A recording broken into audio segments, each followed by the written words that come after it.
Yes, evening, everyone. Welcome back to the Irish Hotspur.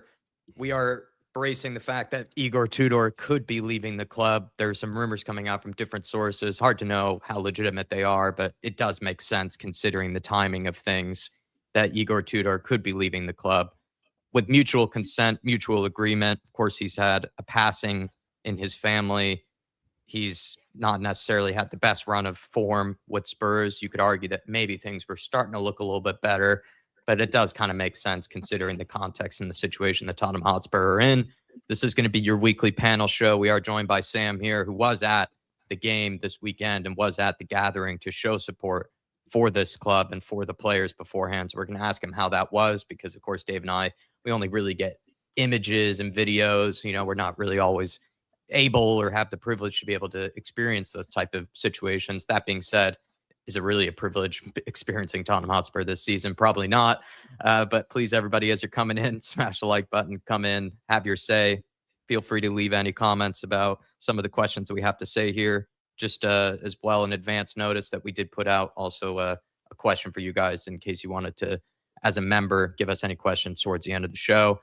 Pretty simple one. Talk about Sam's experience, and then we'll also be talking about the rumors of Igor Tudor leaving and also the candidates that could take over. Could be an interim manager, what they said, a potential Spurs legend to maybe be the assistant alongside that interim manager, or it could, in fact, be a permanent appointment of someone like Roberto De Zerbi and what that could mean, because I know some people could get behind that, and there's some people that are going to be screaming, no, no, no, no, no. So we'll be chatting about all that, everybody. Like I said, do appreciate you guys tuning in. Thanks for coming into the house and having a chat with us. Please like, please subscribe.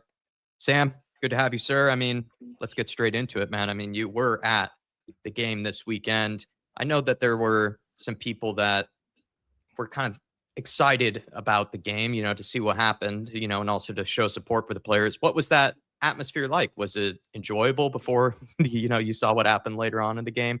Was it a fun thing to attend? What was the atmosphere like during that gathering with the team bus? So I'll be 100% transparent. I woke up to go like on time, and I was like, oh, I think I've been playing like late with these guys, and then with my younger brother, and I was like, oh, I'm gonna sleep for a bit longer. So I ended up getting there around what time did the team come out? They came out around 1 or 12:30, wasn't it? I think I got there at like 10 to 12 or 12 o'clock, and then had to sort of walk through the crowds. And what really surprised me was I was expecting like a big turnout, but I mean, it was serious. I said to my dad when he eventually turned up, if you didn't know, or you were blessed to have not experienced the last season with us, you would think that we're celebrating another trophy, because I mean the atmosphere was electric. Everyone was excited. You could see everyone was really trying to do their part, and I've got nothing to do with Change for Tottenham, but on behalf of like fellow fans, I just want to like big up the fans, because I haven't actually seen it myself, but I'm sure there are loads of stuff online of rival fans and pundits calling us losers for celebrating relegation. Right? But ultimately, who cares? Who these guys are bitter. What are we supposed to do? Just sit here on our hands and hope that things are all right? No, we've got to do what we can. And as you said, unfortunately, the fans did what they could, and the performance wasn't quite there to match it. It's unfortunate, but I could definitely see in the first, like, at least up until they scored, the stadium was pretty electric. It was loud. Everyone was in good spirits. Even after we conceded, there was people around me. I could see they were like, oh, okay, we're doing all right in this game. Yes, we've conceded a corner, but we looked the better team. So the atmosphere and the vibe was positive probably for the first time in a long time. That at least that I've experienced. It was not like that against Crystal Palace. The sun was out. As a born and bred Londoner, I feel like I'm biased, but there's no better place in the world than London on a sunny day. Like, I feel like people from London will understand what I mean, because like London's so grey, right? The UK, Great Britain is so grey all the time. when the sun's out, everyone appreciates it, and you can see the vibes in the street. People are more friendly, more kind, you know, and that I could feel that atmosphere adding to it, you know, Yeah. on Sunday. And as I said, we did all that we could to help those players get a performance. And for 45 minutes, I think they did give us a performance. Yeah, we'll get on to that performance. Yeah. It's Mm. almost like the signs were there that it was going to be a good day. The sun's out, Spurs fans are out even more than you expected. Like you said, maybe putting differences aside with the football club as well, there to show support, to do their part, like you so well said. I mean, it's insane that it ended out the way that it did. But yeah, Well, maybe the is there a ingredients are question there. to say that, like, you know, all this PR mumbo jumbo that comes out, we need you, we need your support, we need you to be positive. Does that not show it's all just PR bullshit then? Because, you know, there was 20-odd thousand there. It was like a parade. You know, don't get me wrong, it wasn't a parade. I know it was never advertised as a parade, and I don't like people calling it a parade. But, you know, there's 20-odd thousand people there that day. You know what I mean? And it just goes to show.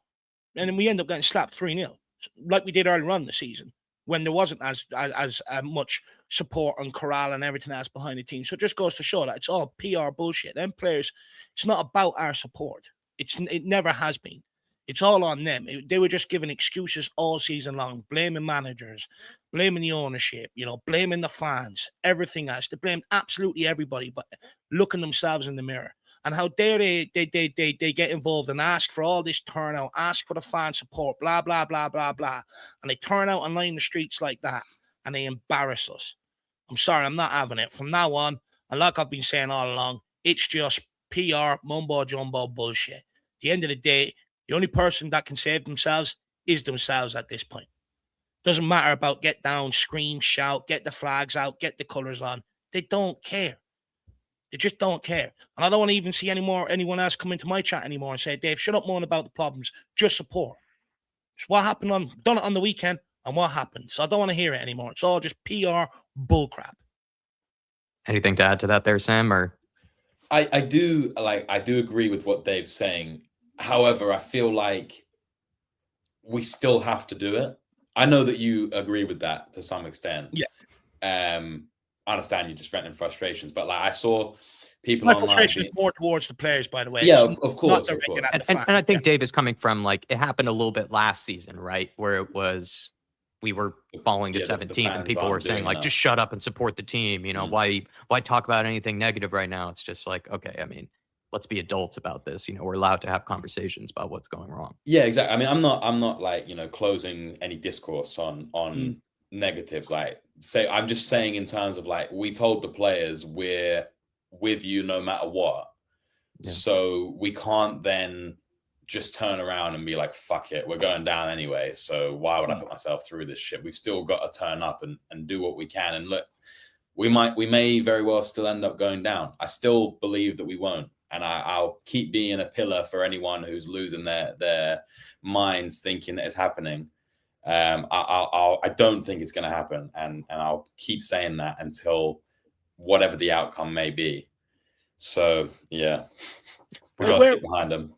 What I will say is, like, you know, I have seen the backlash that it's gotten, and at the end of the day, like I said last night, there was no alternative organized. So it's not like people are asked to pick between that and a protest, and no one turned up to a protest. So I don't understand where that criticism comes from. At the end of the day, as fans, despite the board being incompetent, despite Johan Lang and Vinay, you know, in charge of football and decisions being incompetent, despite the manager and the players being incompetent, the coaching staff and everything else, at the end of the day, if we do go down, at least us fans can turn around and say, we done everything we could. We tried everything we could on our part. There'd be nothing worse than going down and going, you know what, we could have done so much more. You know, so I think on that, that's where I sort of do understand it. But it just, like I've said to people before, don't listen to the modern day player and what they come out with. They're all media trained. It's all PR bullshit, you know, and half of it is, you know, the club want people to fill out the stadium so that then we can help pay their wages. You know what I mean? They're not stupid. They know how it works. You know, that's why half of this shit comes out. It's just, I'm not listening to it anymore. And like I've said all season long, the fans were always here. We've been here every single game. Yeah, the numbers at the stadium may have reduced a little, but then fans were still watching it in a local pub or at home. They were still watching the game of football. You know, the fans haven't gone anywhere. And we should never be in a position where the club are begging fans to come down and clap in a team bus on a relegation battle. We shouldn't be in this position. If they were doing everything right with inside the club, people would willingly go. It's what football's about. People willingly go to flock to see their team. Shouldn't need to be begging fans to line the streets for them. It's a joke. They made a mockery of our fan base. It's like you put us on a public humiliation ritual on the weekend. I have some more questions for Sam about just sort of what it was like, and also some people maybe having criticisms towards the way that Spurs fans went about approaching the support of that match day. But I just want to welcome some people in because we already have a pretty busy building, already 150 people on YouTube, another 100 watching us over on X. So we do appreciate you guys. Thank you for all the support. If you are listening on X, if you would like to follow us over to YouTube, if you want to get involved in the chat. And like I said, everybody, as you're coming in here, we would appreciate you smash the like button, make yourself known in the chat. Eddie coming in nice and early saying, Sam, we lost because you have too much hair on your head at the moment, mate.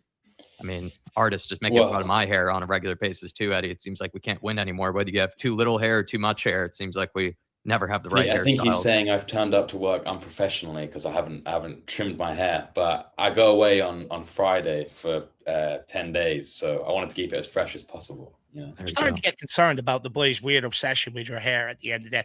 I can't speak, I pull out the players' hair all the time, but that's fair game. They're in the public eye, and stuff like that. I mean, I don't get the weird obsession with your hair. Yeah, that's true. Dave's even recognizing it's weird, Eddie. It's weird, artist. Well, it just shows that they're watching and listening at the same time. Mark, peace in. Evening, boys. I'm lost as to what to do anymore. Love the show, though, that you keep me going. Thank you, Mark. Very, very kind comment, by the way. Appreciate your support as a member as well. Colin, good to have you, Colin, saying literally never a dull moment, even on international break. No, I mean, that's the thing with Spurs is that we're only covering one football club, and yet they still just give us all this stuff to talk about on a regular basis. It's impressive, really, at this point, Colin. It's been going on for nearly 5 years of Dave and I doing this and always seemingly having something to talk about. Even during a 3-week break, I feel like there won't really be much of a dull day, it seems like, with Tottenham Hotspur. Sebas saying, what's up, boys? Good to have you, Sebas. And also Tartan Spurs is in the house, as well as so many others. Really do appreciate you guys. Sam, I'm going to keep this going, though. I mean, people like Artist T, Dropkicker Teacher, I know Jerome as well, have criticized the fan base for trying to cheer on the players instead of protesting and calling for attention towards the owners. Do you think it was right to put aside our frustration that day with the owners for that one game to show support for the players? Do you think both could have been done, a mixture of a protest as well as support for the team bus? What have you made of the criticism that people have had for the fact that maybe there wasn't a protest? I feel like you kind of can't really win. There's going to be people on both sides there's going to be 3 sides of people. Those who are really on board, those who are really against, and those who are kind of indifferent. And, we've just got to try and, in my opinion, and look, call me a loser, I really don't care. If I cared, I'd be hiding in the comments, rather than putting myself out here every week and facing up to the absolute shit that we've had to watch for years.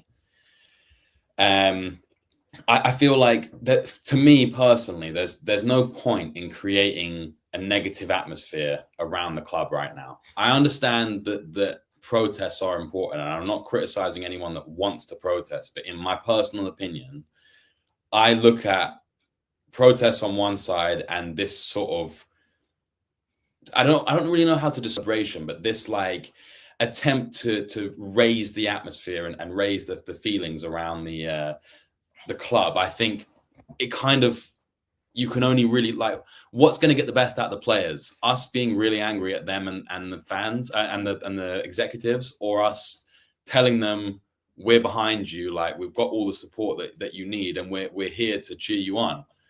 For me, there's only one obvious choice, and like there's always comments in the chat, like even after Dave made his point about the criticism, people are saying, oh yeah, you can't say anything, and people just criticize your criticism, blah blah blah. But the thing is, it kind of goes both ways, because as you say, it's like some of those same people are out there saying, I won't name any names, but we know who one of them is, out there saying, don't protest, don't go to this like atmospheric thing, but also you're not allowed to call me negative. So I don't really, it's like we're trying to, as I said before, we're trying to do all that we can for the club because we love the club. If we didn't love the club, we wouldn't be sitting here, every day. It's like only once have we genuinely like said that we don't want to do the fan show this season because the panel show this season because it was just so dire, and it is still so dire. I think people kind of forgetting. Okay, yeah, there was good spirits for a week. We got a draw against Liverpool. I'm not diminishing that, and we got a win, but ultimately a loss against Atletico, and suddenly we're back to normality, seemingly this season anyway. And it's just I don't really know what people sort of want the fans to do. Like as we've said, why I don't want to go down without a fight. And I think that a fight personally comes from all different sides of the club. It comes from the board, it comes from the players, it comes from the manager, it comes from the fans. The fans, well, the board have done no fighting whatsoever. The managers change like the seasons. And the players give us 5 games of fight a season at the moment. So if the fans aren't putting in the fight, for me, I'm not. Again, I came on here last week about and criticized the previous Change for Tottenham statement about how divisive I thought the language was. I'm not saying anyone's wrong. I'm not trying to say if you're not getting behind the team, you're an issue. I'm just saying I see it as if I don't give my all behind the team, and as Artist keeps pointing out in the chat for the last few weeks, I said that I wasn't going to go to the stadium for the rest of the season around sort of January. And then now it's gotten to a point where I'm looking at before every home game, I'm looking at the tickets and the whole stadium is empty. There's tickets all over the stadium that are available to buy. And I just look at it like I'm not even the most vocal fan in the stands, but I feel like this club needs me, and I'm ready to, pick up the sword and help them out any way I can, and I won't apologize for that. No, I think that's a fair point that you make there, that the owners haven't shown any willingness to survive. The players aren't showing any willingness to survive. The managers are being chewed up, spit out, and in most cases just aren't good enough to fix the situation. Somebody's got to stand up. Somebody's got to fight for this football club. So it might as well be the fans, kind of like what Sebas is saying here. And kind of think of clubs that have gone into, not saying we're even near that point yet, but I mean, the way things are going, it feels like that when you see those clubs go into administration, like a Barry FC, or I know Bordeaux and Liga, right? Dropped all the way down. Eventually reached a point where like the fans then were practically saying, listen, I'll put on a shirt. I'll try to, get and support this team. People were investing their, income into the club to try to get them back up to even just keep the lights on. So not saying it's that dramatic yet with Spurs, but I think the fans at some point, might as well just show as much support as they possibly can, even if it feels like, they shouldn't be the ones, having to do that, with all the amenities and all of the money that they already have at the football club and everything, and the complete waste that they've done with our time and with the money that we do give them. So it's almost like fans, like that's kind of sometimes what you have to do is just bite the bullet, really. Yeah. I do think though sometimes, the fans are being pegged into one corner or the other, and each side thinks the other side is wrong. But in reality, it's actually a two-way fight. You should always look to back the club where you can, in terms of like, fans want to line out and, try and get behind the team, but it's fine. But, also show that same support to the protest. You know what I mean? Like there's a reason why we're down where we are right now. It's because of continuously bad decisions. When we were up the top, there's a reason why we never really kicked on to really push on and claim trophies, in some of our best eras of some of our lifetime in terms of football and the potential of it, because they didn't want to push the ball out. So what we're actually seeing is it's a two-way fight. And this is why I keep saying, instead of fans just blaming each other, because at the end of the day, it's exactly what the board want. They're sitting up there laughing. They're sitting behind their protected house, behind their big electric gates, served up by butlers, laughing. Look at this idiot and look at this idiot. They're going at each other, blaming each other, and we're just creaming it in. Yeah. And I think until that stops, you're never really going to get a lot of support either way. There's always going to be this split in the fan base. Fans are not the problem. Fans don't own the football club. Fans are not bringing in players. Fans are not selling players. Fans are not hiring managers. Fans don't dictate the season ticket prices. Fans are not pulling on the kit going out there over the white line and, representing 100%. this football club. If they did, we probably wouldn't be down in this situation. We'd probably see at least a lot more commitment anyway in terms of people sprinting and, themselves into the ground and stuff like that. But, fans are not the problem. But I do think there needs to be a massive wake-up call within the fan base. It is a two-way fight. We get ridiculed when we let the players and the ownership inside the stadium know that we're not happy. The boos, everything else. The media latch onto it. Toxic. How's anyone supposed to thrive in this environment? But then also at the same time, the protesters get ridiculed for trying to organize for what they believe is right. And in hindsight, both's the right thing. Why can't you show support to the football club that you love? And let's face it, despite having family and wives and stuff, we also have your football club that comes with it. It's almost like a religion. You carry that with you for life. And there does have to be a realization that you can't let these owners keep, destroying this great football club. But in order for, to get support on both sides, people have to come together. It's the only way. But you can't just go, we're going to turn up for one and not turn up for the other.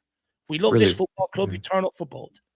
Really well said, Dave. Really well said. And kind of maybe similar to what Sam said, if it does feel like sometimes we just can't win as a fan base, with whatever we do. It does feel that way. Faz Radfire, just want to welcome you in. Good to have you. Really appreciate your support. Tyler saying this, the hindsight is that we have looked like clowns after doing that, but I think it was a good idea. Just sadly, these players are crap and just don't seem to care enough. It's probably fair, Tyler.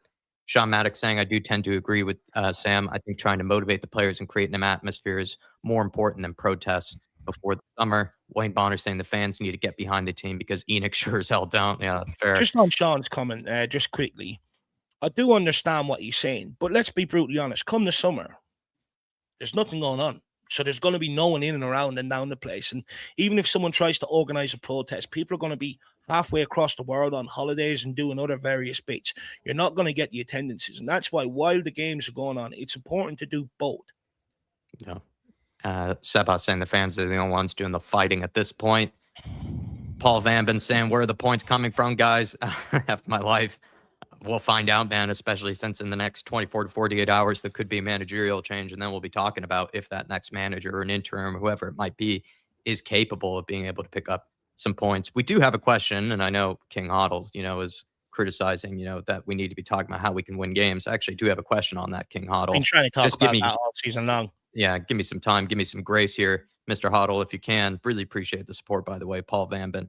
And then Moondog. Looks like Moondog is now just standing up and being counted. He's putting on a brave face saying, keep calm, guys. We are not going down. Points are incoming. Big Get up, that Moondog. into a t-shirt, lad. Do you know them keep calm things? Yeah, keep calm. Keep calm. Points are coming. That with the Spurs crest on it. Absolute class, Moondog. Sushant, thank you for the support. Saying big up my brother David and Jack. Hashtag Enoch out. Thank you, Busal. Really appreciate your support. Thank you to all you guys for joining us and so many people in the house. We do really appreciate it.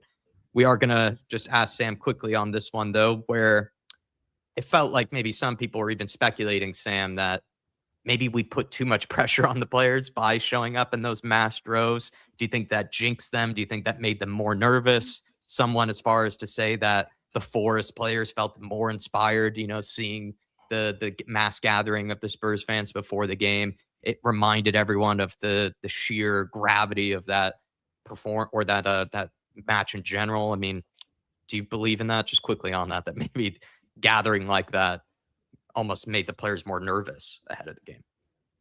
No, to me, that's just absolute nonsense. This is one time we've done this, right? What about the other 38 Premier League losses or 37 Premier League losses that we've had in the last two seasons? We didn't do that before them. Did our lack of fight make those rival players feel more up for the game? I don't think so. There's 8 games to go. The cliche for a reason is it's 8 cup finals. Nottingham Forest will know this more than anyone. They've already gone down and took them 20 odd years to come back up. So I just think that's such a cop out. It's like, okay, it didn't work this time. You could see there was obviously some sort of inspiration that the players felt, ultimately they fell short in the second half. But just because it didn't work and get the result that we needed doesn't mean that it worked the opposite way in terms of making the players feel scared and the rival players feel up for the game. The rival players were going to be up for the game no matter what. It's like our fan base forgets, because our players never put in any effort, seemingly, that like football is about effort and like, dying for the badge. So I just that narrative I can't really get behind at all, to be honest. I don't see the logic in it, because, as I said, we've seen so many losses previously. Like, we've tried something different. Okay, it's not worked, but we've tried something different. The result was still the same as all that other time. So how can you attribute the celebration, whatever protest you want to call it, how can you attribute that to the loss? It's just like, again, just absolving the players and the club of the loss, and putting it on the fans who have gone out there, worn their colours in absolute terrible times, when you're having to pass through, Finsbury Park, which is not far from Tottenham, and all the Arsenal fans are out in their kits, and you're having to walk through all this shit, getting embarrassed, and then you go to work and whatever, knowing that you've gone to this protest, you put all it in. The fans are beating themselves up enough that they've like wasted their time. We don't need other people piling in, especially in the fan base. Like, where's the constructive nature in that? I just don't get it. No, I think it's speculation for speculation's sake, and I understand it. People are trying to rationalize, trying to find a reason for why they couldn't perform once again. But like you say there, I don't even know if fans are trying to do this, but it is almost, again, like kind of absolving these players of any responsibility for that performance and crumbling like that. And last time I checked, they are supposed to be professional footballers at a Premier League level, former Europa League champions as well. You would think that they would be able to handle some fans cheering them on before a game. They've gone to Galatasaray. They've played in huge atmospheres before. They even picked up a point earlier, away. They picked up a win, in fact, earlier this season against Leeds, one of the toughest places to go, no matter what. They have handled in their careers difficult atmospheres, or even times when there is a lot of pressure, even just last season, right? Everything was clinging on that Europa League. The season was already done and toast in the Premier League. Every one of those Europa League games was absolutely massive, and there was huge pressure and atmosphere going into it, and they were able to handle it. So why can't they do it this season, right? It's inexplainable, really. They don't deserve to be absolved. But I'm not saying anybody that. I just remember a few of people on the fan show were making that point the other day, and I don't think they were trying to absolve the players. I just think they were trying to speculate however they could for the reasons why maybe the players have failed once again. A good comment, and maybe a answer to this question, and then we can move on from it, from Sugar Ray Dave, saying our players should realize that pressure is in fact a privilege. And it's a great quote, because if you are feeling pressure, that's because you're capable of success. You're capable of doing something significant. That's why you're under pressure. And that should be seen as more of a privilege sometimes for these players than a burden or anything like that. When you're at the top of anything in life, there's pressure that comes with it, and there's pressure to sort of maintain it, and despite where we are in the Premier League, these boys, every single one of them are like living the dream. And it's only like really 1% of, the entire population of a country that has the privilege to become a professional footballer. And that's why I don't buy into, fans, we need you to sing our names and stuff like that. No, you don't. You don't. At the end of the day, it's all about you and how you handle pressure. And also, something I brought up at times gone by when the players were at the darts, when we're losing games and stuff like that. It's how you live your life. Are you living your life right to be able to handle this pressure? Often fans come out and get criticized, but it's okay for these guys to go darts. You criticize them for going darts, all of a sudden, yeah, but we're human. We're not allowed. You know what I mean? They just want to have their cake and eat it. Pressure is a privilege at the end of the day, and that's whether you're, leader of a country, whether you're a footballer, a rugby player, it doesn't matter, and you're paid handsomely, and you also are willingly taking on that pressure. So I don't want to hear them cry about it, and once they start realizing that, pressure is a privilege, hopefully they start standing up to it, because right now they're fucking crumbling underneath it. It's a great quote to live by, Sugar Ray. I really agree with that. And thank you for the generous support as always. And then Paul Brown, always good to see you as well. Do appreciate it. Harmless Potatoes in the house too. Good to have you, Harmless. Just on the game though, Sam, I mean, what led to the crumble, do you think? Because I'll be honest, in my opinion, I thought we were the better team after the first 45 minutes. The goal that we conceded really came against the run of play, personally, in my opinion, as well. You can make the case that there could have been even a red card for someone like Sangare. If that were Christian Romero, I wonder if that's an automatic sending off and a life-term sentence in a British prison for someone like Romero. I mean, it just seemed like Spurs were capable of picking up something from that game, but then it just capitulated in the second half. So you were there. What went wrong? Honestly, I don't like. I know I'm angry, but I don't really know 100% where to direct my anger, because I've seen people complaining about the starting lineup, saying, why didn't we just start the team from the Atletico game? Which I understand.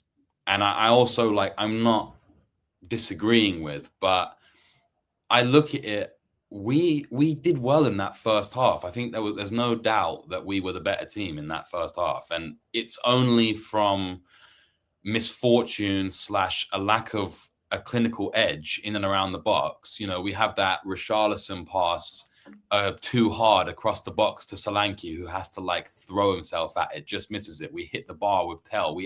We have chances. Richarlison goes to head the ball from 1 yard and it hits the crossbar as he's about to head it and goes over his head. Like, as I think it was Bruno Salter said it in the post match, we just aren't getting the rub of the green. You know, I know they say you make all season. Yeah, I know they say you make your own luck, but we're in. I don't know. Maybe we used it up to finally win the trophy, but it is so strange. And then to add to that, as you said, like some controversial decisions, whether or not it's a red for Sangare, the fact that he's not got booked is an absolute joke. And there was also another time after he had been booked where he takes Xavi down just outside like the box, and it's like he's about to take a shot. That's a second yellow card. Yeah. So there was a few decisions, but and potential penalties as well. You know. Yeah. To be fair, I haven't actually watched because I was at the game, so I haven't actually seen the tackles back. I couldn't bring myself to watch a 3-0 defeat highlight after like already living it in real life, you know? Yeah, I don't blame you. But yeah, look, I mean, so I said I don't know if I blame the manager for the start. Then it's like, maybe do you blame the players for not being clinical? Okay, he then at halftime he goes and makes 2 changes. I don't necessarily disagree with making the changes, because I think it was pretty clear that Van der Ven was not having a good game, but not necessarily to take Van der Ven off. But then the question is, which of the 3 centre-backs do you take off? Do you take off Mickey because he's that side? Probably not, because he's your quickest player and he's left-footed. Are you taking off your captain? Probably not. Or are you taking off one of the only 2 players who actually puts in fight week in, week out? So it was difficult. I'm not going to excuse that. But then you take off the 2 players with your most pace, basically, in Spence and Van der Ven. And you bring on 2 players that I think I saw the stat. It was like they've played like 40 minutes or something in the last few months, like a combined 40 minutes, those 2 players. And it's not that I did think that Destiny should come on. And I also like wasn't upset that Bergvall was the midfield sub as well, but they both came on and did nothing.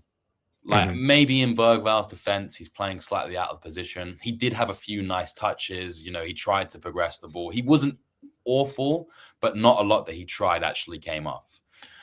Destiny, I've seen even Ali Gold has been making the like, did Destiny even play on Sunday? Like that's how bad he was. So look, there's a lot of stuff. Second half as well, we just completely capitulated. I think as well, not to go against the fans, but once that goal went in, it was the silence was pretty deafening. From the first one or the second one? The first goal. Yeah. Then they built themselves up again, and then the second goal went in, and it was just like, for fuck's sake, we're 2-0 down against Forest, who have done next to fuck all. I know in the end they ended up having 8 shots, 7 on target, which is a stark contrast to I think it was like 12 shots, 3 on target, which is kind of the story of our season, although 12 shots is pretty good for us, but 3 on target is absolutely typical. And they scored their second corner. We have 13 corners and don't score. Yeah. Just On reflection, on hindsight, now that I've had time to really clear my head and really sort of deeply think about and the emotion, the anger, and everything else of the day and the occasion is gone. I actually think Tudor lost us that game. Don't get me wrong, the players have been shit all season long. And, once we went 1-0 behind, they have to take large bearing of the responsibility for collapsing and going 2 and 3 behind. But initially, I'm not sure we were set up to win the game. He was asked in the pre-match press conference about having options. And I know he tried to make a joke of it or like humor, but I think his answer was something along the lines of, I'm spoiled for choice now. It's going to be confusing with all these sort of options, somewhere along the line of that. And that already sort of maybe got me slightly worried. But I think starting Solanke, I'm not being funny, but what has Solanke done for this guy since he's come in? There should have been no reason to put him on the pitch alongside Richarlison. And I know the Spurs fans like Solanke. I get it.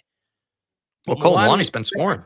Yeah. Mwani's been in better form under Tudor than what Solanke was. Solanke and Richarlison are too similar. They're both clunky, and the ball breaks down at their feet too often in terms of trying to, progress moves. And you could see it yesterday during the game or on Sunday during the game. Sometimes Matisse Tell had the option to pass inside. He didn't want to give it to them because he knew he wouldn't get it back. He'd rather go on his own. And then, I think he got that wrong. On hindsight, looking at it, now I didn't flag this before the game, but, in hindsight, looking back, I think he had to go 3 in midfield. If his team done their recon on their 3-0 defeat up at their place, our midfield was obliterated that day. It was outrun, passed around all game long. So, one of the coaching team should have flagged that and said, you have to play Paulini in there. And then once we went 1-0 behind, I'm not being funny, but if you're chasing and you're going to get a goal, why are you bringing on Destiny Udogie and why are you bringing on Bergvall? I don't understand it. Bring on Xavi Simons. He scored 2 goals during the week. You're at home. You brought in a playmaker in the summer so that he can create more opportunities for us to go and score goals. You bring him off the bench. He didn't. He left it way too late. Now, I granted when he came on in the end, Xavi didn't have too much of an impact. But if you're chasing the game, you get Mwani in there, you take out Solanke, you get Xavi in there, and you go for the game. Yeah, it's a massive relegation. He took Richarlison off during a corner as well, an attacking corner. I give Tudor more to the responsibility in the second half, and then I give the players the responsibility of the first half, really. I agree, Dave, that even the initial setup was questionable, but to one of Sam's point, and something that I think you've been saying a lot this season, it doesn't excuse the position that we're in. But also, once again, was just like, can we just get the rub of the green for once? 100%. Can we get one decision once for us from a referee? Can we just have one bounce of the ball just trickle in off the post and go over the line? Please. Like, what game have we had any luck in? It feels like this season. And it doesn't even feel like I need to use the word luck. Like, can we just get sometimes the benefit of the doubt, really? Like, one of those parts, like you said, with Richarlison, we were putting so much pressure on for us, and the ball happens to just bounce slightly above his head off of the post and then not even be redirected towards him so that he could just chest it in or something like that. There was that other moment where Matisse Tell cut inside, absolutely roasted Oleana, has that shot, and it deflects, and it just catches the goalkeeper as well, diving the other way, and it just sails past the post. It's like any other team, I feel like that just flies into the back of the net. And then there were other times too where I actually think it's just down to the players just once again not being clinical. There were so many shots that we had inside the 18-yard box that just bounce off of a Forest defender when it's not even struck with any sort of type of quality or real conviction at all. I just think that Spurs, to be honest, I think Spurs were good enough to have won that game in the first half, or at least go a goal up, if not 2 goals up. And then who's to know, maybe we do crumble still at some stage. But it did feel like it was once again one of those games where we lost 3-0, but it didn't really feel like when we were actually watching that game, like Spurs deserved to have lost 3-0, if you get what I mean. And that's such a frustration. It just seems like we're not getting the rep of the green, whether it's referees or even just a bounce of the ball. I mean, Davis said so many times, like, it feels like so many games we're talking about matter of inches of a ball going into the back of the net, or a pass just being slightly more in front of the player so he can take on a better shot. Just so many times this season, I feel like we just haven't gotten any luck whatsoever. But also, like us being on top of games, not being able to take advantage of it, that's been a massive problem since we sold Harry Kane a couple of seasons ago. Yeah. The fact that we're still here 3 seasons later, still with the same problem, Yeah, still the same thing. It's a real bad indictment of the board and the transfer policy. That should have been realised after season 1. That should have been especially realised after season 2.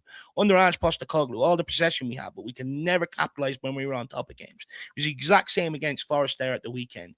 Couldn't capitalise even though we dominated that half for 45 minutes. And I've seen this, everyone's been around watching football for a long time. When you see a team on top for so long, you just always get that feeling. As soon as that other team gets up the other end, it's going in the back of the net. You just know it's going to happen. And I think everyone got that feeling right before halftime when they had that corner kick.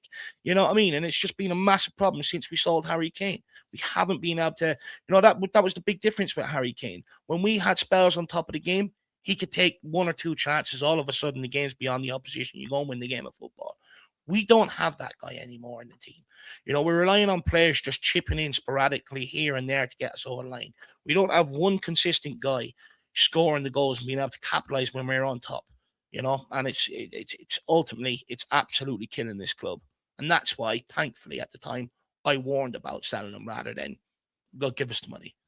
Well, the artist T has said this a few times. It's like, dude, we should have had a shot on target in the first half. There were so many opportunities to make the goalkeeper work. So many opportunities to have. And then there were plenty of times, like I said, where the shot was there, it deflects, and then it just went out of play for a corner instead of actually the goalkeeper having to save it. It really is down to us having no clinical edge. But to say we didn't create chances because there weren't any shots on target, there were a lot of chances in that first half. There were a lot. And It's just missed Spurs are not a like clinical not team. creating chances as well. As I said, that Richarlison one, and I'm not even necessarily criticizing Richarlison. It just sums up the quality of our players, unfortunately. He manages to get the ball, like basically on the byline. Solanke's running in unmarked, roll it across, and he wellies it across, and it flies past Solanke, who does his best to get in. The third goal is an indictment of us. Romero held on to the ball, waited. Richarlison drops into space. He's an ocean of space between the midfield and the back line. Punt it in there, get turned. You're on the back line with options. Richarlison loses the ball. I'm sitting there. No I'm pressure. No. It's parted like the Red Sea, like did for Moses. How can you lose the ball? There's nobody around you, and then they take it, they go on, and they put it in the back of the net. That's just sums up Tottenham Hotspur.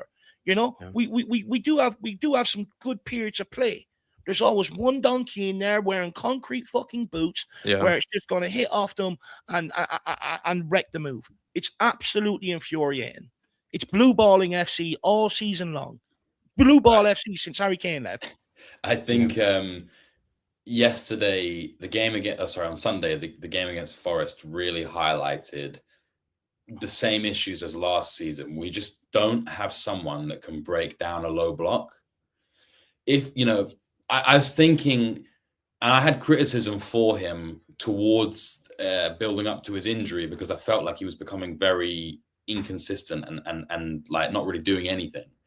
But having someone like Kudus in there just to actually take the ball down, beat a player, and play a ball off, whether or not he actually would play the ball off. But this is why I've maintained that as we get players back, it will start to get better. I mean, I haven't seen anyone. I know we've spoken about it off stream, but no one has really spoken about, and I know it's controversial, but how big a miss for us Bentancur has been.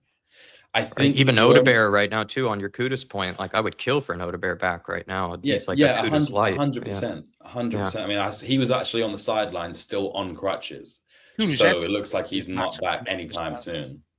But back to Bentancur, it's like, sorry. I look at our midfield, right, and I like Sarr, although I didn't think he was particularly good against Forest, and I like Gray. I think he's really growing into his role now that he's finally getting minutes in midfield. But like with Bentancur, you just see these players cannot take the ball on the turn. Like Sarr can kind of do it, but he then panics and takes a heavy touch to get away from the player, which works. I'm not criticizing it, but you can see with Bentancur, he is ready to like Elliot Anderson was dominating that midfield yesterday. Every time the ball came towards him, it was like the rest of the players were in slow motion, and he just had all the time in the world, even when we were closing him down, all the time in the world. confused. Were fans not ready to sell him like 4 months ago, and they all wanted him out of the team and everything? This is what I'm saying. Not you personally. Yeah, this is what I'm saying. Maybe this is a controversial thing, but I'm saying you only have to look now at what we've got. No one has that skill set, and that's not even Bentancur's strongest skill set. So I'm only bringing him up because I'm saying I was trying to make the point that I made a few weeks ago, saying when these players start to come back, yes, it's probably going to take them, more than a few games to get into it, but just having that option straight away makes a difference. Like you have Kudus playing on Sunday, and all of a sudden their fullbacks can't go forward. Their winger has to keep coming back, but no one is scared of us, and we've been so unbalanced for so long. Like under Ange, it was the same. We'd go down Son's side every single time, and the cross was to Brennan. So everyone just knew, double up on Son, and the ball ain't getting in the box. We can just keep our shape, and no one is getting on the head of it. And you mentioned, Dave, before about Solanke, and I do agree in terms of Tudor. That's what I was saying in the group earlier. I do agree that Tudor, he's done nothing for Tudor so far. But then I do question, is that a Tudor issue? Because when Solanke was out under Ange, we noticed it. And as soon as he came back in, you could see there was an uptick in the general performance of the team. Under Frank, it was the same thing, I think, anyway. He needed that focal point because as much as Richie was scoring goals, and I think people are kind of forgetting a lot about how much hate there was for Richie until about a month ago, when people have realized that Richie's the passion merchant that we need for this, relegation battle. But I look at it and I wonder if Tudor actually knows how to use Solanke to his strengths. Because all these games, like I'm watching Solanke effectively play the Kane role where he's dropping deep, and what we've used Solanke for effectively is long balls. So we're playing long balls to Richie, and he can win headers, but Solanke, for the faults that he has, he's actually got a pretty good touch, and his hold-up play is good. So I feel like we're missing that. And if you're playing 4-4-2, surely the whole point is to have, as you said, maybe you have Kolo Muani or you have Tell like alongside one of these players, someone with a bit of pace. Once they win that flick on or they hold the ball up, there's someone running in. We just don't have that. It's like there's no patterns of play, and there hasn't been for ages. I do understand what you're saying, of course. It is down to Tudor. Is he getting the best out of Solanke? It's fair to say, but Frank didn't get the best out of Muani. And my point is, if you're a manager, whoever you're getting the best out of, you play. You know what I mean? And that's where I'm at with it. Like Solanke, Frank got more out of Solanke. That's why Solanke played when he was fit. That's why Tudor needed to play Muani. And my whole thing is you just can't play Richarlison and Muani together. They're very similar. You need one that's going to hold up, and then you always need one that's more technical that can take that ball, play people in, or run in behind onto the flick-ons and stuff. You got it absolutely wrong. But look, I'm not going to single out between players. They've all been shit all season long. I'm actually starting to hate this squad, like I said last night. I just, with all respect and love I did have for some of the players individually in seasons gone by, it's all dissipated. Well, speaking of maybe hating these players, we'll take this one because, Dave, we did have an interesting conversation with Eugene yesterday about how lots of the experienced players, Romero, Van de Ven, Vicario, and you could definitely name some more, have continually seemed to let us down this season, and that their commitment is already being questioned, maybe to the football club. Dave, should the next manager consider making a statement and dropping some of these experienced, let's say, supposedly, in theory, better players, and that they need to show that the standards need to be much better at this club? Would the next manager benefit from dropping a big name, almost like, I know what you pointed out in the past, the likes of Enrique, right? The current PSG manager, he's done that where he's, always found somebody to, whether rightly or wrongly, to maybe call out and maybe make an example of, so that then the rest of the team sees the standards that he wants to play by. He did it, I believe, as well with like Mbappe by just saying, you know what, I don't need this guy, and look at where they are now. So do you think that next manager needs to do that? Needs to drop a Van de Ven, drop a Romero maybe? I'll always revert back to Pochettino as my example here, like I've done for the last 3-4 years when I've been trying to say about getting some of these youngsters into the dressing room. And now, ironically, Spurs fans are telling me we need them in there, even though they told me we didn't for the last 2-3 years. So I started to get confused as a fan at times. However, I always revert back to Pochettino. Pochettino came in at Tottenham, right? He done an amazing job at Southampton, brilliant job at Espanyol. Now, Pochettino notoriously, this is why I went mad with people going under Ange and Conte. Oh, it's too, the training regime is too intense and stuff like that. It's like Pochettino's was even more intense. Go and listen to some of our favorite players to ever put on a Spurs jersey about Pochettino's training, his protocols from coming back from injury, and the running stats you had to meet during the week. You're the super fit they were and stuff like that. But when he came in at Tottenham, many Spurs fans forget. A lot of Spurs wanted him sacked midway through the first season because he wasn't getting results. Using the likes of your Adebayors, your Holtbys, and some of the more experienced players and senior players we had in and around at the time. So Pochettino says, well, I'm no longer putting my fate in their hands. I'm going to go down my own road. He started pulling up like Bentalebs and people like that from the academy. Then slowly started pulling the likes of Walker and Rose out on loan that were shafted out on loan for years and stuff like that. I gave them their opportunity. He done what they asked him to do, and he never looked back since. If you really want to change the culture within a football club and in the dressing room, we can all sit here and go mad at the owners and stuff, but it does start with the manager. Having a set of bollocks and going to the ownership. I don't care how much you paid for him. I don't care what wage he's on. I'm going with these guys because these guys are going to what's going to give us results. You give me 5 games with these. If I don't get the results, sack me. But you've got to be brave enough to make that decision. At Tottenham Hotspur, these managers walk in and just, they just continue with them, even though some of these players would have been shit the season before and let the fans down. Like Frank, I called it. The moment he brought back Basuma, he was done at Tottenham Hotspur. Wasn't too long before he was fucked out the door based off stuff. And stuff. He fucked himself over. Tudor comes in. He tries to make a statement with Xavi Simons and Gallagher, but doesn't really follow through with the Gallagher one. Keeps putting them on, starts him away in Atletico and stuff like that. At the end of the day, if you want to change the culture in the dressing room, you make statement and you get rid of these guys and you persist with guys that is at least going to carry out what you asked them to do, but also break their bollocks for you. And that's what Pochettino done. You go back to Sherwood with Harry Kane.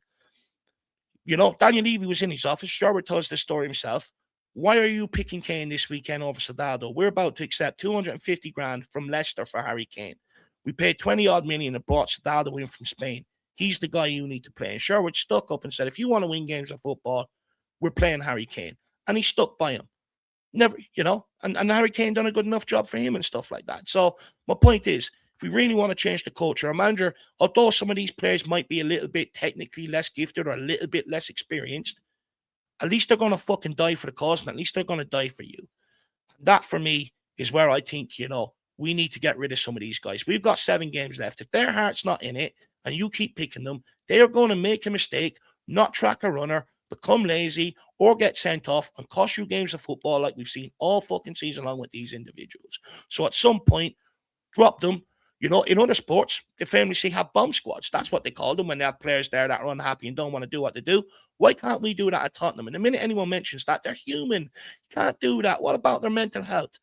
Half of these players, when they're in them situations, they're fucking turning up, giggling and everything else. Stop with the bullshit. Cut them out of the dressing room. Elite level sport is ruthless. We need to start becoming ruthless at this football club. If we keep playing Mr. Nice Guy, this is the shit we keep getting served up. Sorry, my missus needs me for 1 second. No, Dave. I mean, to carry on your point, when we talk about these players' mental health and not hurting their feelings, these are the same players that, like you say, in the past, show up to the darts, after a 4-0 loss. So I think, their mental health is actually perfectly fine, to be honest. But Sam, I mean, I think probably the next manager, right? He's got to make a statement. Got to drop a Romero. Got to drop a Van de Ven. Got to drop one of these guys that we've just seen in these big games make huge mistakes that have led to the downfall. It's not really been the Grays or the whatever you call it. Some of these, the Tells. It's not down to these guys, really. It's been these bigger players, the ones that are supposed to be the best players in the team, are kind of the ones making these mistakes that have led to our downfall in a lot of these games. I think when you say the next manager probably has to drop one of them?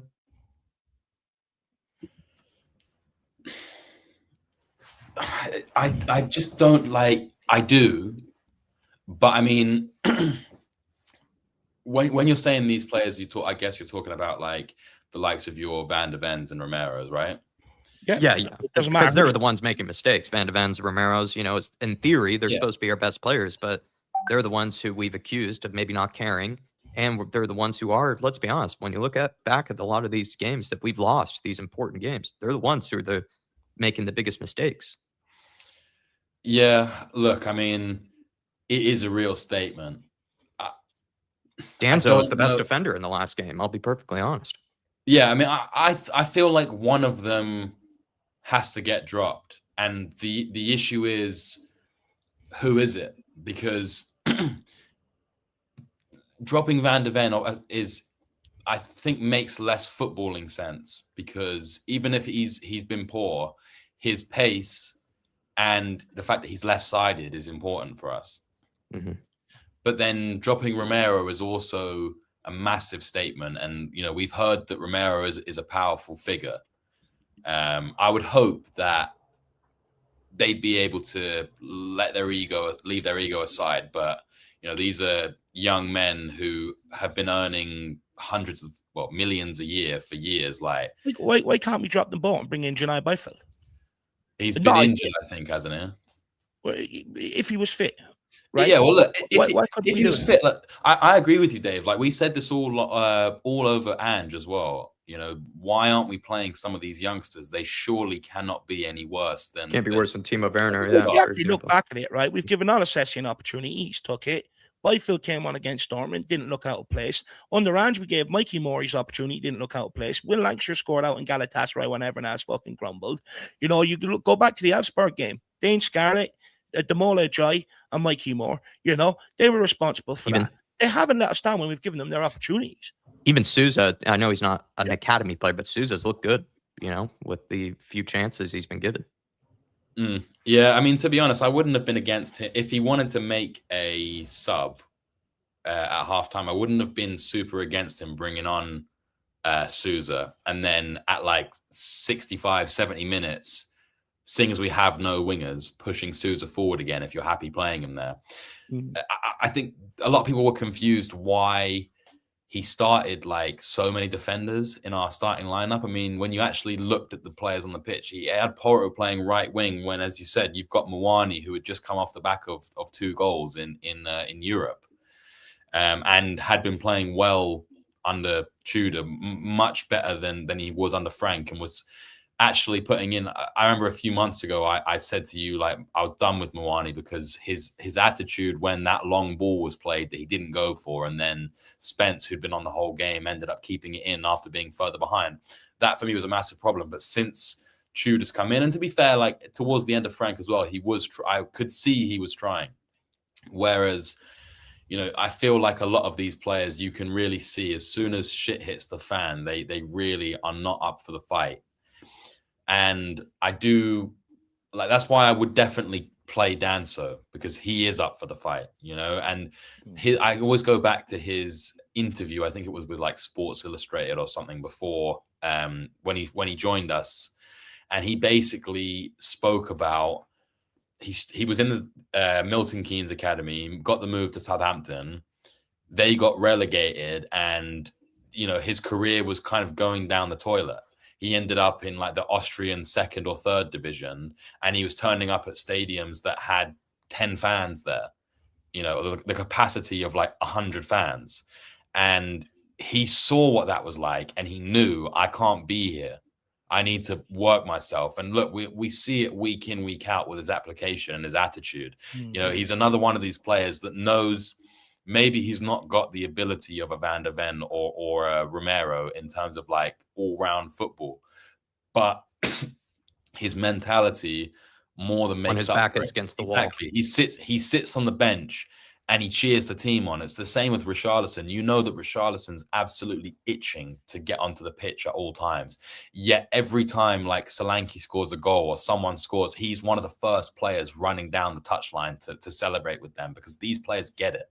Yeah, I agree with that. We need to play the guys who get it, the guys who maybe have been through adversity, whether it's in their life or their career, that know when times are tough, they will be counted. They will be able to put in their absolute most, and we can tell which ones are doing that and which ones are. And also, what's funny about young players is they just want to prove something. They just want to show something. They don't really care what position you're in. You could be in the worst possible form. You could be at Wolves right now, but if you threw in, like I think, Rob Edwards has done, he's thrown in some of those young guys and like they're, performing really well because they have nothing to lose. They just want to show something. They're playing for their own careers here. So there's a lot to be said about just playing the guys that will just run hard, will do the basics. And that then means then you might have to drop one of these egos from the team, whether we like it or not. The players that are supposed to be our best players, but for a few months now, haven't been playing like our best players. In fact, unfortunately, have been the source of the responsibility of some of our biggest games going the wrong way.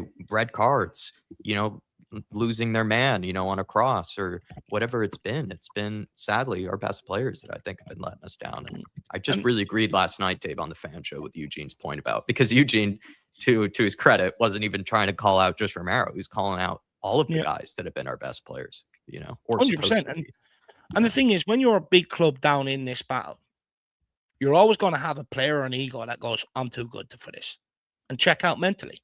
And we have a few of them at Tottenham Hotspur. It's clear to see on the football pitch. I see a lot of Everton fans piping up, well, what you done outside the stadium on the weekend, you need to replicate in the stadium, this, that, and everything else. You need to kick every ball. But they didn't have any class players. They didn't have any egos in the dressing room that thought they were too good to be there. They had players that pulled in together, knowing that maybe, some of them weren't even Premier League level, and that they, we want to maintain this, we want to maintain our wages, our lifestyle and stuff like that pulled together. When you're a big club and you're in this situation, you don't have that. And that's why we missed a massive opportunity. And I keep referring back to it. And I said it at the time, call back some of them youngsters on loan. With the injury crisis, and we are going to have players that are going to check out. You've got a World Cup coming up, which means I don't trust anyone going to that World Cup to put their body on the line for Tottenham. So I said months ago, that's why we need to start picking up our points rapidly, because these players will check out even more so when the World Cup comes around. And, that's why ultimately Johan Lang and Vinay should be fucking sacked as well, because they're in charge of pre-4 planning. After January transfer window, they told us, well, we didn't go and sign a load of players because we're gearing up for the big ones on the summer. You might not even get to the summer with Premier League status, you fucking bozo. So if you're not going to get the players in, call them back. There's a reason why you sent them out on loan, to gain first team experience, to become good enough for the first team. Call them back. It's just absolutely mind-boggling. That's the biggest one. Bozo. That is the absolute biggest one. It's like, okay, you don't want to go out and sign players for the sake of signing players. We can all accept that. But when you've got like 10 players out on loan, some of which aren't children, I know there are players that there's probably external reasons why they aren't being brought back, like Manor, for example. But there are other players there that you can bring back. Mikey Moore, I know that this loan will end up being probably way better for Mikey than being in a relegation battle. But we need him. You've got Ash Phillips out. Maybe you need centre backs. I know maybe this season we don't necessarily need centre backs, but as you said, you've got Tyrese Hall, who's getting called up for Jamaica now as well. One of my boys. What's the other guy's name? 16. What's the other guy's name? I can't think of the other midfielder who was at Notts County last season. George Abbott. Yeah, that's it, George Abbott. And I don't mean to disrespect him, because I've seen him I thought he's looked pretty decent. There. What I will say, but as well, like the thing is, you bring back these guys, the club wouldn't have to beg fans to come down and support in this relegation battle. Fans would flock to get down and show these young guys support. Yeah, they probably would. This is what I said to you about the Elfsborg game before, isn't it? Like, there was something so meaningful about being at the stadium, seeing 3 of our academy prospects, like these 3 kids living all of our dreams in front of our eyes. Like, even just talking about it now, I can feel like the goosebumps going down my body that like I experienced during that stadium, watching these kids run to the South Stand and like just let out pure emotion of, I am a Spurs boy and I'm here to do it for the Spurs fans. And we've been calling for it all season, players to step up. And I'm sure maybe, I don't know if you want to turn it more towards potentials if anything does happen with Tudor, but yeah, we'll finish with that. Yeah. Should I lead into it or? Yeah. I actually just wanted to rage bait Dave here, just because you sent this in the private chat. Dave, right. this is what they've been busy with at the moment, just to make yourself feel even more comfortable with the current situation and the club's priorities. Spurs have agreed a fee with Forest Green teenage sensation. I'm not even going to try, but Darum there, if we ever end up seeing him play, I'll try to learn how to pronounce that more properly.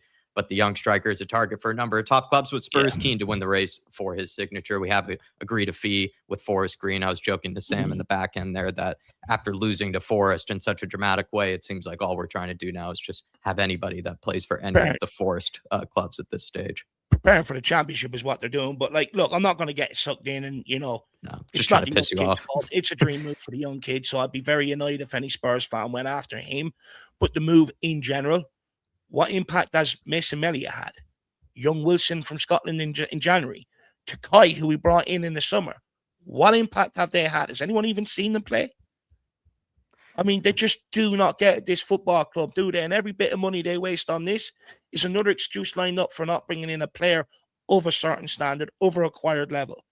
You know what I mean? It's just absolutely bloody mind-boggling. It's mind-boggling. Yeah. We're going to finish things off, though, with the situation around Igor Tudor. You just take this from Faz Radfar, Jacko. Oh, sorry. Thank you. My Yes. bad. Faz saying 3 more wins look like a big hurdle with only 7 to play. Yeah. Any win as soon as possible is desperately needed, Faz. And I think we've been saying this for far too long, so people don't try to make fun of me, but we need to win the next game, to be honest, and probably the game after that. And then we'll probably still be going to the very last day of the season, it feels like. And I think we'll sort of center this around the discussion about whether the next manager could be capable of picking up a win. They'll also have, this next manager a lot of time to work with some of these players, or at least have time to get used to the club, work with whoever's left behind in training, and also whichever guys are maybe trying to come back from injury here, Faz. I mean, 3 wins probably could be enough to survive, I would think, at least, because, some of these teams around us are doing better than us, don't get me wrong, but they're not picking up 3 wins out of 7 type of form for the most part. So it could go a very long way. Thank you, Faz, for all the support, by the way, for the channel.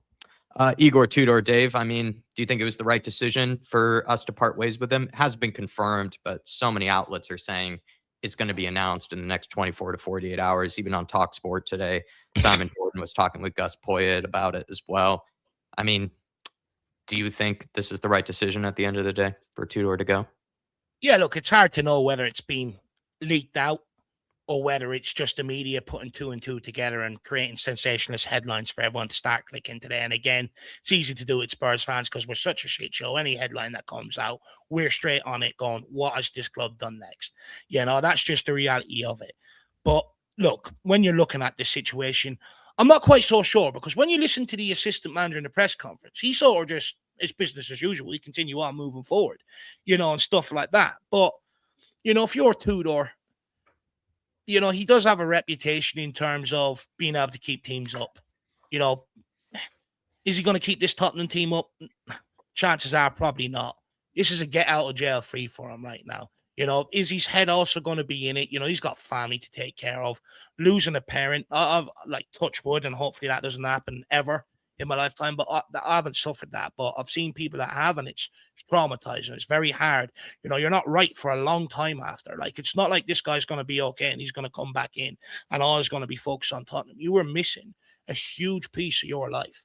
You were missing a huge person in your life, someone that you can ring to, for advice and all that sort of stuff. So, maybe there is a way where he just goes, you know what, guys, I'm just not up for it, and you do need to bring someone else in to give you the best chance of surviving. But look, I wouldn't be against it. You look at the record, we picked up 1 point in the Premier League since he's arrived. I don't care about what happened in Europe. It's all about the Premier League. We picked up 1 point. I think we've conceded 19 goals since his arrival. Don't get me wrong. I think we've scored a few more than what we were under Thomas Frank, but we're conceding a lot of goals right now. Yeah. And when he picks the lineup like he did against Nottingham Forest, do I trust him to pick the right lineup for the Leeds game, which is going to be huge, the Sunderland game, the Brighton game, especially with more of these players coming back? I don't. So to be honest with you, I'm at the point, maybe it's not ideal, but like I said, I'm one of them. I would keep going and try and exhaust every avenue possible until eventually, if it happens. So for me, maybe where he's at right now, maybe I would probably roll the dice look to bring in someone else. What that looks like, get De Zerbi out your head. We've already approached him before we did Tudor. Didn't get him in the door.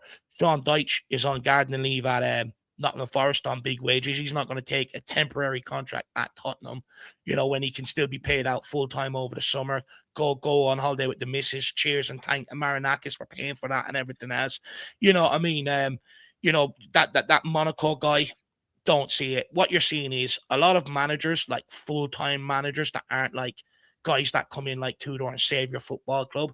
None of them want to stick their name to Tottenham Hotspur till at least the summer so that they can come in and really clear it out. They're not going to attach their name to it now. So you're looking at maybe a Money Mason, who's done it twice before. Now, I know some people go, but that's good. He's friends with this squad. Not this squad, he's not. He was in and around this squad training with Ange Postecoglou and all. But the reason why he got it, after Jose that season, and I think after Conte and Stellini, the reason why it worked, he had a lot of players that he played with. Like, so your Dyers, your Kanes, and people like that who would have wanted to do it for him. He doesn't have that in the dressing room this time around. Another one you could probably look at, Matty Wells. Is he an option? Or you're looking at a Tim Sherwood, a Defoe, a Sherwood, or a Redknapp, something like that. But forget about a De Zerbi or anybody on a full-time basis. Oh, okay. The fact that we've attached ourselves to Pochettino in the summer has fucked up our chances of bringing in a real caliber manager to be able to save the situation now, because a lot of these managers, they're not looking at it and going, yeah, I'll take that on a part-time basis. They're never going to do it. These guys want full-time, long-term contracts. They want a chance to build things. They're never going to come in our temporary situation. So, us attaching ourselves to Poch in the summer has fucked up our ability to be able to bring in someone of a certain caliber now. I mean, Sam, it seems like it's just probably the right thing to do with Igor Tudor. I mean, at the end of the day, he only had one win in the 5 or 6 games that he actually had in charge with us. Premier League, he only had the 1 point as well from Liverpool. It's just seemed like he had to go. And also the fact that having to manage Tottenham Hotspur as well as also passing in the family, wouldn't wish that on anybody. Really, that's probably the worst thing you could ever have to go through. Managing Spurs is already tough enough as it is in this current situation. So it seems like it's just the right thing to do for him to go. Yeah, look, I mean, I wish nothing but the best for the guy. And I'm upset that, like, I want to call him, I want to basically have wanted him gone after like 3 games, because I could already see where we were going, unfortunately. And I'm sure a lot of people felt pretty similarly about that. Yeah.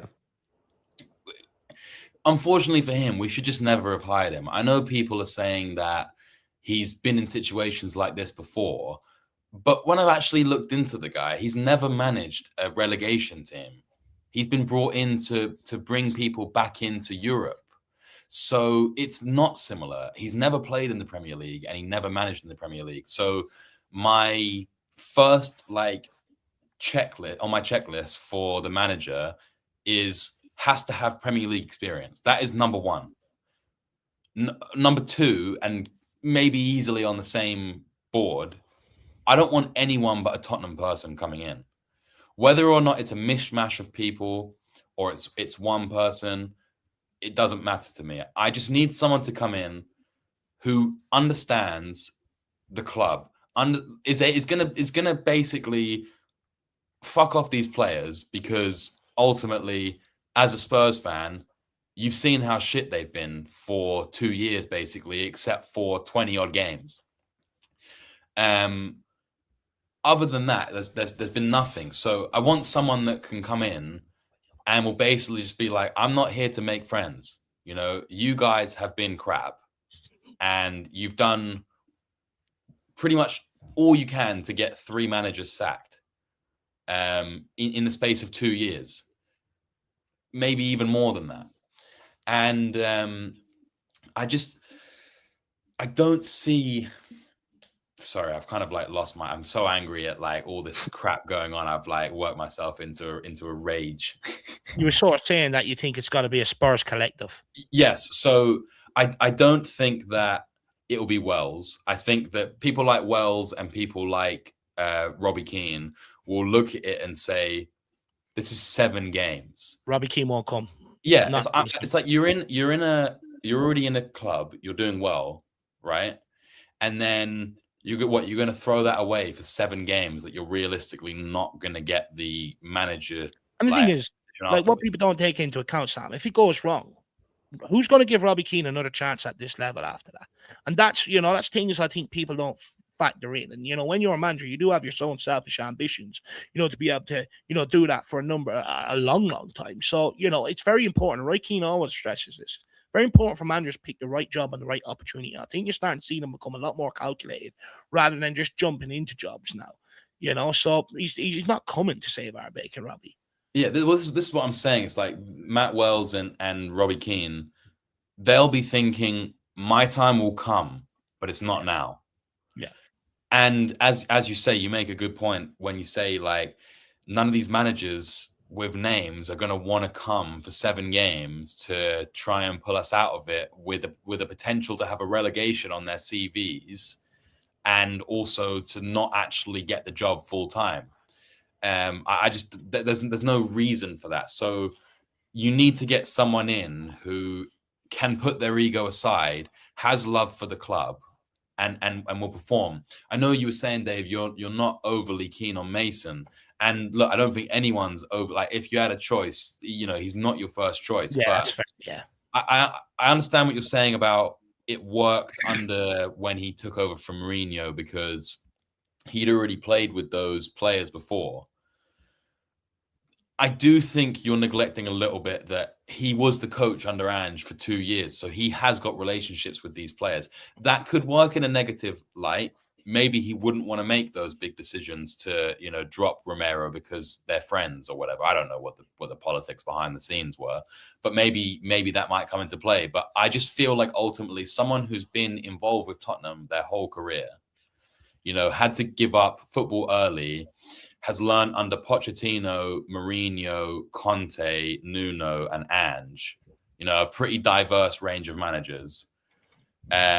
Some who've won a lot of trophies as well. That can't be understated. And I feel like I'm trying to like sell him to the fans because I feel like it's a massive risk to bring in both Sherwood and Redknapp. I wouldn't be upset if they come in as part of something, but I wouldn't want them to come in as the main managers. I think it's now gotten too close to it. And I don't understand, right? In the chat, this happens every week, right? This is just embarrassing. What are we discussing? We are 17th in the league. We are embarrassing. Like, why are you trying to call us out for trying to think of like ways to get out of it? I'm sorry, I won't accept that. We're 17th in the league. We are shit. We are embarrassing. If I can't put my ego aside now at the absolute lowest of the low, then when am I going to put it aside? You want me to go out and say, I want to get De Zerbi to come in. I don't want De Zerbi. De Zerbi's not going to get a tune out of these players for 7 games. And at the end of it, we're going to be even more embarrassed because we're going to have to pay him big money and he's going to leave. So I don't care about these big names. I want Tottenham people. If you don't, that's fine. But that's my opinion. You can call me embarrassing all you want, but it's embarrassing to fucking call other people embarrassing. He does come in after and says, I don't mean it like that. Maybe you can clear that up a bit later on clubs. Tyler does like rage bait. Yeah, look, of course, as well. Like, as for the chat, like me and Tyler are boys. Like, I'm calling him out because he's my boy. You know what I mean? I'm not saying it because he clarifies it here. He says, and look, to be fair, I think the club is embarrassing. Yeah, okay. I've often pick up a comment, thinking it's directed at me and stuff like that. It happens. I often do it, but that's because where we are. Everyone's just cranky, annoyed, pissed off, upset. And, there's too much bickering and bitching at each other as well. We're not the problem. But he does say, I'm saying it's embarrassing that we have to have these discussions because of our owners. 100% it is.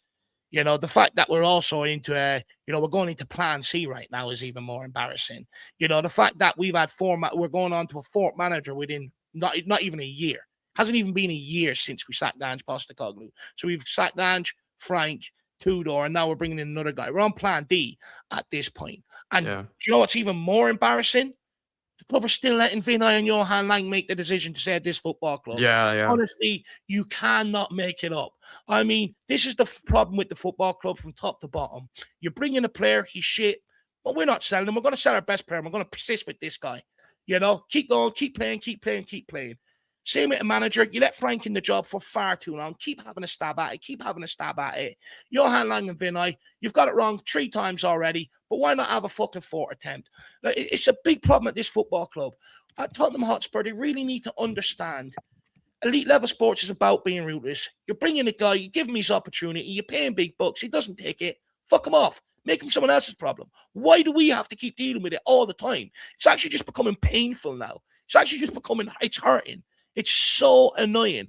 Honestly, I wouldn't put it past this football club to bring me in as a player, stick me out there on a starting 11, not being able to run for the fucking full 90 minutes and still go, Dave, you're going out there again next week. Keep trying.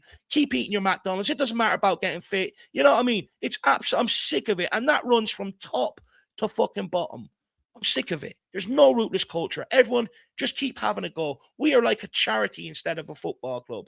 I'm fed up with it. Start being rootless. We want to win trophies. You want to match the fan base's ambition? Start being rootless. Why do you keep paying guys between 50 and 100 grand, 200 grand every single week when they're shit? It baffles my mind. It absolutely baffles my mind sometimes, this club. With all due respect, Dave, I actually would be curious to see how much more you can run than Conor Gallagher at the minute. I would. That guy's got an oxygen tank. I've been to the gym. I'm more fit than him right now. I think you're selling yourself short there. We're going to start wrapping things up, though. I mean, it's just so much emotion at the moment. And, I think there's plenty to talk about with Tottenham Hotspur at the minute, but we'll see how this situation develops. I think just my quick 2 cents on the De Zerbi thing. I think he's probably better as like a 3rd or 4th option in case we don't get Pochettino in the summer, really. For him right now, I just don't see him as a guy that would be able to alleviate the situation, because also he's a guy that likes to, let's be honest, rip into players. He's a guy that likes to cause division in the dressing room. Plenty of times it's actually worked in his benefit. Plenty of times it's caused an absolute fallout and meltdown. And that's just not the type of risk that we need right now. I agree with Sam. I think having someone with Premier League experience, but then also some type of attachment to the club maybe is probably what we need right now at this point. I think we tried to roll the dice with someone like Tudor, who would lay into these players, who would not be here to make any friends. And I think there were some benefits to it, but I don't think it ended up really working out in the way that maybe we wanted it to be perfectly honest. But I think we'll continue to monitor this situation. And Dave and I, of course, will respond to anything that gets reported or anything that gets announced in the next coming days or so. We're going to finish things off. Yeah, go ahead. I just want to make one thing clear. Like, the reality is, changing manager might not actually change anything, but we've got to try. We have to keep trying. You can't give up. Look, I've said it weeks ago on Last Word on Spurs as well. It's up to the players now. It's about them coming together. They're the only ones that are going to keep this football club up by getting out there, staying switched on from set pieces, defending properly, hitting the target with a fucking shot. If you're a midfielder, just being able to run, that's what's going to keep you up, But at the end of the day, you've got to keep trying. Yeah, I think Sam has kind of made that point too, where it's just like, no matter how terrible the situation has gotten. It's bad when my dad says, I'm so desperate for a win, I want Ndombele back. And this guy, my dad absolutely trashed Ndombele when he was here. People thought I gave Ndombele a hard time. My dad was worse. It's bad when he says that. It's bad when watching Routed Action the other day, I'm like, I actually genuinely think Sanchez is, 2 times the defender that guy is. And we used to rip into Sanchez and Dyer on a regular basis. It really is quite sad. I'd probably even take Ollie Skip back before playing Conor Gallagher again. Sean Hurrell saying, prepare for the championship, boys. Get Kieran McKenna lined up for a squad of Phillips, Donnelly, etc. Listen, we'll have these conversations about the championship if it does happen. I think the only silver lining, if even you want to call it that, just whatever, lack of a better term, is that we probably get to see a whole new set of players instead of this same old lot that have just continued to torture us, continue to frustrate us. If we do end up going down, we will probably end up seeing the likes of Phillips, Donnelly, a lot of these guys, start being played and help us get back into the Premier League, which could be, just for the sake of seeing different players play, could be slightly more enjoyable than having to watch these guys. But to be perfectly honest, Sean, I want to stay in the Premier League. Dropkick your teacher, Davo, you've been banging on about those players not liking us, but do you think Sunday made other fans realize that? Yeah, I think so. I said Sunday, I think the team lost the fans. I think the club lost the fans, in terms of that fight. And look, the last roll of the dice will be bringing in a Spurs collective, and they know that Spurs fans will get down and support their own. So that might be the trick for them to be able to keep filling seats between now and the end of the season. But I do think a lot of fans feel like, especially those that turn up, will feel like, and this isn't me calling this, by the way, but I'm sure a lot of them woke up Monday morning or leaving that stadium going, I was taken advantage of today. I'm being made look muggy. I'm being made look like an idiot. I'm going to be ripped apart by every fan base. And I think a lot of them would have walked away going, yeah, it's confirmed these guys hate us. Look, you didn't even need me to tell you that. Just look at how many of them have offered people out for fights and everything else over the last few years. That should tell you everything you need to know. No player inside the football club should ever go to a fan and offer him out for a fight. And what winds me up, right? That was brushed under the carpet. Imagine if a fan done that to a player. He'd be brought up to court. He'd be banned from football. He'd be given huge fines. He'd be plastered all over the place. And he'd be smeared to the point he can't even fucking work anymore. But these guys get away with it. Yeah, fair point.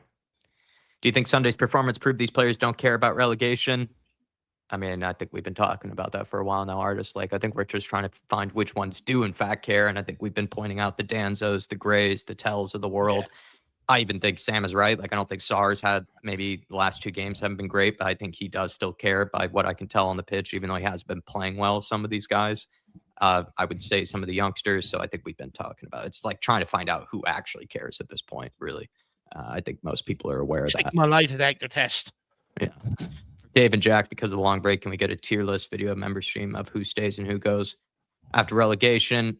I think we'll do it once it actually happens. I don't think we're doing it before. Yeah. Sorry. I've been saying if. That's the first time it slipped, Sam.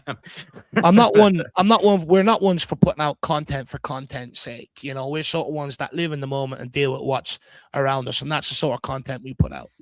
A tier maker I have been thinking about, if we do have time for artists to use, just maybe ranking as a tier maker the reasons for why we are in the situation that we are. Is it down to Levy? Is it down to Vinay Langa? Is it down to Thomas Frank? That sort of thing. That would be an interesting conversation. Like, just sort of the tier maker of who's to blame first, and then so on and so forth. And for you, Sam, would you support future pre-match parties? Maybe someone should order pizza and soda for everyone too. Fucking hell, Steve, Jesus, stop. Yeah, this is the thing. It's like burgers without ketchup. If I go to matches, I will go. Why would I not? And if I can go to matches, I will. Because as I said at the beginning, I feel like there's not that many like openly positive fans that will stay up. So I've got to be there, in my opinion. I mean, maybe having lost 2 games and conceded 3 goals in both those games, maybe I shouldn't be there. But it's not great. But see, dropkick your teacher, artists, like this is exactly the kind of like mentality in the fans that like drives me insane. He went, like everyone knows, I feel, because he comments it every week. He went super early with relegation. He was saying for ages, we're going down, we're going down, we're going down. And I almost feel like there are fans that are happy we're in this position because they're more concerned about being right than they are about the future of the club. So, you can throw jokes like, I know this is a rage bait, but I'll come back and I'll cook you, So you can throw shade at people going out there and go into these things. I'm wearing it on my chest. You can call me a loser. I honestly do not care. Like if I cared, I wouldn't have gone to the last one. And I went to it. I put myself out there every day. Every week I come on here and I wear my kits in the gym. I face up to the music every time because I pause can give as good as I take. But unfortunately, there are people who are always gonna try and throw shade and make jokes in at the expense of other fans, and I wouldn't start that myself. I'll finish it, if we want to do that, but that's not me. So if you want to order pizza, I'll take it because I was pretty hungry last time. I had to get like an 8-pound bagel from one of the shops. Just to make it a light-heart joke of it. Fair play, artist. You did make me laugh with that one. But what I will say is, if Domino's ever wanted an advert to continue on the Domino's woohoo sort of campaign they're going on with, You know, Tottenham Parade. There you are. Yeah, just make sure though, if pizza and soda is being ordered, that we also get the plain burgers with no cheese, no toppings, or anything like that for artists as well. And also get him a high chair so he can eat it from too, just so he can be able to make a mess. Iceman saying, God knows what's next. I don't think it really matters if the players have checked out already. This 18-day break will be massive for us. A few more players coming back. Question is, though, is let the kids play. They don't walk around the club with egos. They will go on that pitch and fight and play football for that badge. If we stay up, tell them so-called first-team players they need to earn their places back. They're the ones who got us in the situation. Rant over. I think it's a very good rant there, Ricky. And I think we had a question already in the lineup today that we kind of more or less discussed that's similar to that. You know, do you have to maybe now consider dropping some of these bigger name players and playing some of these youngsters, playing some of these guys that have shown they care? Yes, they might not be as talented. They might not even be as good as some of these bigger egos in the team, but they have shown that they are willing to stand up and be counted. And they are going to do the hard yards to try to at least show the effort that is needed to try to survive. Whereas the guys who've been letting us down, it's unfortunate and it's really hard to admit, but they've been our better players, have been the ones that have let us down this season. So really good rant there, Iceman. Completely agree with all that you said there. Lads, I think we'll end it there, though. This actually went a lot longer than I thought, but I think it was a really good discussion, probably. That's why. So fair play, Sam. Today, actually. Yeah, been a very enjoyable conversation. Really, really good discussions from Like everyone. Therapy session. I've actually enjoyed it. It's helped me today. Yeah. And thanks to all the people that have watched along. We had a lot of numbers in here, surprisingly, too. So appreciate you guys for listening along for as long as you have done. If you haven't, please smash the like button. Do as well. Thanks, Sam, for giving up time out of his evening. Thank you to the people that have supported the channel, as well as being members who've thrown in their questions here, or have also donated to the channel, like MB Joker Davis, Paul Van Moondog, Sujan Passau, Sugar Ray, and Faz. Appreciate you all.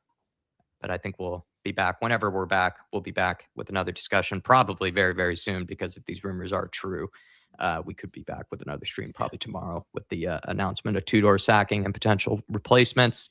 We'll see you next time, though, everybody. As always, come on, you Spurs. Come on, you Spurs. And we'll see you next time.